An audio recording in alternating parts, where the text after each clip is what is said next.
السلام علیکم ورحمۃ اللہ وبرکاتہ۔ کیا حال ہے دوستو؟ امید کرتا ہوں آپ لوگ سب خیریت سے ہوں گے۔ آپ دیکھ رہے ہیں رانا سعدی چینل۔ آج میں آپ لوگوں کے ساتھ ویڈیو شیئر کر رہا ہوں، تعلیم یافتہ لڑکا۔ آپ اسے خود بھی سنیں اور اپنے پیارے دوستوں کے ساتھ اسے شیئر کریں، اور جو ہمارے نئے ساتھی ہیں ان سے گزارش ہے کہ وہ ہمارے چینل کو سبسکرائب کر لیں اور بیل آئیکن کو ضرور پریس کریں۔ میاں لڑکے، کیا تم بکری کا دودھ نکال کر ہماری پیاس بجھا سکتے ہو؟ چھوٹے قد اور گندمی رنگ کے لڑکے نے چونک کر نظریں اٹھائی۔ اس کے سامنے دو نورانی چہروں والے کھڑے تھے۔ اس نے فوراً کہا، یہ بکریاں میری نہیں ہیں، عقبہ بن ابی معبد مکہ کے مشہور مشرک کی ہیں، میں تو صرف چرواہا ہوں، اس کی اجازت کے بغیر میں آپ کو دودھ نہیں پلا سکتا، یہ امانت میں خیانت ہوگی۔ اب دوسرے صاحب بولے، اچھا تو بھائی کوئی ایسی بکری آگے لے آؤ جو دودھ نہ دیتی ہو۔ اس چرواہے نے کہا، ایسی بکری ہے تو صحیح، لیکن آپ کے کس کام کی؟ وہ صاحب بولے، تم لاؤ تو صحیح۔ چرواہے نے بکری آگے کر دی۔ یہ دو حضرات نبی کریم صلی اللہ علیہ وسلم اور حضرت ابو بکر صدیق رضی اللہ تعالی عنہ تھے۔ اسلام کی تبلیغ کا بالکل ابتدائی دور تھا۔ آپ دونوں تبلیغ کرتے دور نکل آئے تھے۔ پیاس لگی، پانی کی تلاش میں نظریں دوڑائیں، پانی تو نظر نہ آیا۔ چرواہے اور اس کی بکریوں پر نظر پڑی، چنانچہ اس کے نزدیک آ گئے۔ اب چرواہا حیران تھا کہ یہ اس بکری کا کیا کریں گے جس نے آج تک دودھ نہیں دیا۔ اس نے دیکھا ان صاحب نے بکری کے تھنوں پر ہاتھ پھیرا اور دعا کی، دیکھتے ہی دیکھتے خشک تھن دودھ سے بھر گئے۔ اب حضرت صدیق اکبر رضی اللہ تعالیٰ عنہ بکری کا دودھ نکالنے لگے۔ اتنا دودھ جمع ہو گیا کہ تینوں نے خوب سیر ہو کر پیا۔ اس کے بعد نبی کریم صلی اللہ علیہ وسلم نے دعا کی، بکری کے تھن اپنی پہلی حالت پر آ گئے۔ نوجوان پہلے ہی کچھ کم حیرت زدہ نہیں تھا، یہ دیکھ کر اور حیران ہو گیا۔ مکہ میں اسلام کی دعوت کی بات اس کے کانوں میں بھی پڑ چکی تھی، سمجھ گیا تھا کہ یہ وہی ہیں۔ دودھ والا معجزہ دیکھ کر وہ خود پر قابو نہ رکھ سکا۔ اس وقت تو خاموش رہا، شہر واپس جا کر نبی کریم صلی اللہ علیہ وسلم کی خدمت میں حاضر ہوا۔ حاضر ہو کر بولا، اے اللہ کے رسول، مجھے بھی اپنی جماعت میں شریک کر لیجئے۔ نبی کریم صلی اللہ علیہ وسلم چرواہے کو دیکھ کر مسکرائے۔ اس کی ایمانداری پہلے ہی دیکھ چکے تھے۔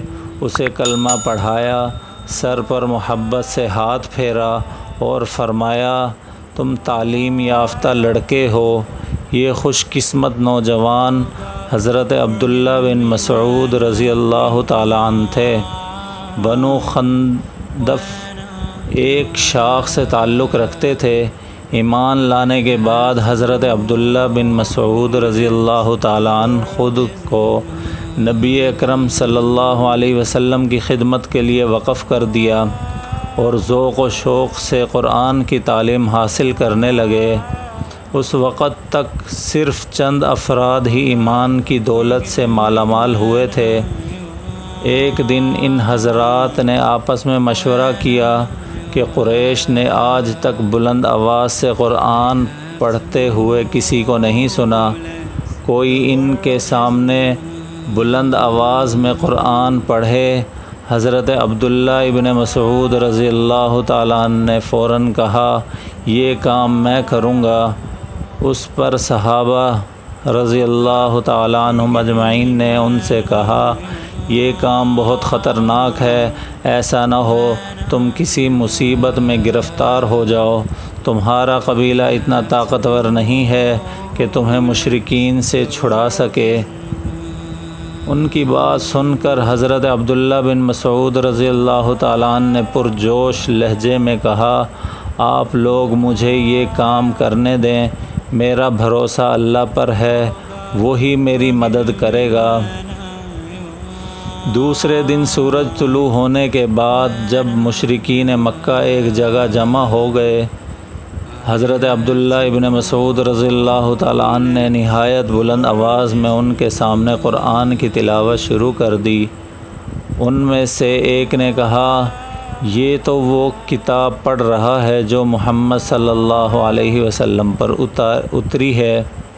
یہ سنتے ہی تمام مشرکین غصے میں بھر گئے، عبداللہ بن مسعود رضی اللہ تعالیٰ عنہ پر ٹوٹ پڑے، انہیں اس قدر مارا کہ ان کا چہرہ سوج گیا، جسم کے کئی حصوں سے خون بہنے لگا، لیکن انہوں نے قرآن کی تلاوت نہ روکی، تلاوت کرتے جاتے تھے اور مار کھاتے جاتے تھے، حتیٰ کہ مشرکین مارتے مارتے تھک گئے۔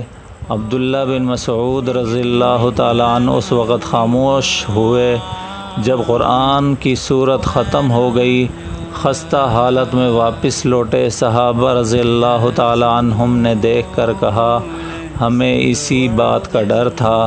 یہ سن کر انہوں نے پرجوش انداز میں کہا، میں نے تو ارادہ کر لیا ہے، کل پھر انہیں اللہ کا کلام سناؤں گا۔ صحابہ رضی اللہ تعالیٰ عنہم نے کہا، جتنا تم نے کیا کافی ہے۔ اپنے ساتھیوں کے مجبور کرنے پر حضرت عبداللہ بن مسعود رضی اللہ تعالیٰ عنہ رک گئے۔ کفار بھلا کب آرام سے بیٹھنے والے تھے، انہوں نے انہیں ستانے پر کمر باندھ لی۔ جب ان کا ظلم حد سے بڑھا تو نبی کریم صلی اللہ علیہ وسلم نے انہیں حبشہ کی طرف ہجرت کرنے کی ہدایت فرمائی۔ آپ نے 2 مرتبہ حبشہ کی طرف ہجرت کی، تیسری مرتبہ مدینہ کی طرف ہجرت کی۔ نبی کریم صلی اللہ علیہ وسلم نے بھائی چارہ کرایا تو انہیں حضرت معاذ بن جبل رضی اللہ تعالیٰ عنہ انصاری کا بھائی بنایا۔ ان کے رہنے کے لیے مسجد نبوی کے پاس زمین کا ایک ٹکڑا عنایت فرمایا۔ 2 ہجری سے غزوات کا سلسلہ شروع ہوا۔ غزوہ بدر میں جب 2 بچوں نے ابو جہل کو شدید زخمی کر دیا تو حضرت عبداللہ بن مسعود رضی اللہ تعالیٰ عنہ بھی ابو جہل کی تلاش کرتے وہاں پہنچ گئے۔ ابو جہل دم توڑتا نظر آیا، آپ نے اس کا سر کاٹ لیا اور لا کر نبی کریم صلی اللہ علیہ وسلم کے قدموں میں ڈھیر کر دیا۔ نبی کریم صلی اللہ علیہ وسلم نے ابو جہل کا ناپاک سر دیکھ کر فرمایا، حمد و ثنا کے لائق وہ اللہ ہے جس نے اے اللہ کے دشمن تجھے ذلیل کیا۔ پھر فرمایا، اس امت کا فرعون مر گیا ہے۔ غزوہ بدر کے بعد حضرت عبداللہ بن مسعود رضی اللہ تعالیٰ عنہ نے نہایت جوش اور جواں مردی کے ساتھ احد، خندق اور خیبر کی لڑائیوں میں حصہ لیا۔ حدیبیہ اور فتح مکہ کے موقع پر بھی آپ نبی کریم صلی اللہ علیہ وسلم کے ساتھ تھے۔ 8 ہجری میں حنین کا معرکہ پیش آیا۔ حوازن اور ثقیف کے جنگجو قبیلوں کو شیطان نے بہکایا، انہوں نے دوسرے قبیلوں کو ساتھ ملایا اور ہزارہا جنگجو مکہ کی طرف بڑھے۔ نبی پاک صلی اللہ علیہ وسلم کو اطلاعات ملی تو آپ نے فوراً جنگ کی تیاری کی اور 12,000 صحابہ رضی اللہ تعالیٰ عنہم کو ساتھ لے کر مکہ سے روانہ ہوئے۔ اسلامی فوج میں مکہ کے 2,000 نئے مسلمان بھی شامل ہو گئے۔ اتنا بڑا لشکر دیکھ کر مسلمانوں کی زبان سے یہ الفاظ نکل گئے، اب ہمیں کون شکست دے سکتا ہے؟ اللہ کو غرور کے انداز میں کہی گئی یہ بات پسند نہ آئی۔ اسلامی لشکر حنین کی وادی میں پہنچا۔ وادی کے دونوں طرف دشمن چھپا ہوا تھا۔ مسلمان اس بات سے بالکل بے خبر تھے۔ آگے بڑھتے چلے گئے۔ پھر جوں ہی ان کا ہر اول دستہ دشمن کی زد میں آیا، انہوں نے تیروں کی بارش کر دی، پھر نکل کر مسلمانوں پر ٹوٹ پڑے۔ ہر اول دستے میں زیادہ تر نئے مسلمان تھے، وہ بکھلا کر بھاگے۔ دوسرے مسلمان بھی گھبرا گئے، ان میں سے اکثر کے قدم اکھڑ گئے۔ اس نازک وقت میں نبی کریم صلی اللہ علیہ وسلم میدان میں جم کر کھڑے رہے۔